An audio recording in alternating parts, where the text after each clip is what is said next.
Hello everyone, my name is Laz, and today I'm going to show you how the reporting functionality works within Privilege Authority. Once you have the application installed and reporting enabled, you can go ahead and select some of the existing reports that are going to help you keep track of what kind of activity, for example, you've had within your environment. Maybe you want to see which one of these domain admins are making changes to certain rules or GPOs. For security purposes, you want to report on it and export it to any particular supported format, PDF, HTML, in order for maybe their manager or someone in the company to review this information. Based on this activity, I'm looking at the iTunes setup.exe was ran on a workstation, but it's giving me a lot of information when it comes to the user, the client, the rule itself, a unique identifier, and where the location of that executable was ran from.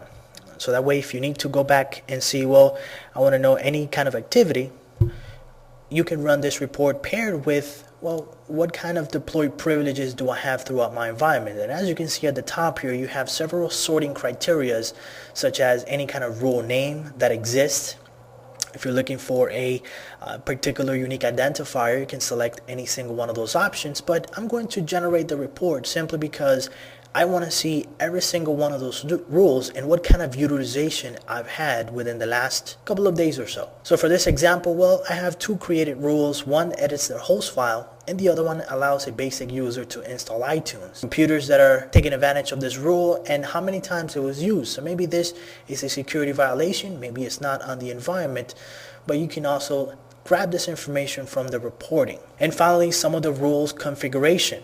I want to make sure that some of the rules, maybe sometime at the beginning of the year, I want to see what kind of activity I've had with some of the rules and the description of how the rule was created. So as you can see, one of which includes the iTunes setup, every single detail, which one of the administrators has the ability to make changes, and some of the validation logic. So very granular details as far as targeting those machines. Once I have the report generated, well, from there, as we mentioned, I can export it out and send it to whoever needs to see it. Again, thanks for watching, and my name is Laz.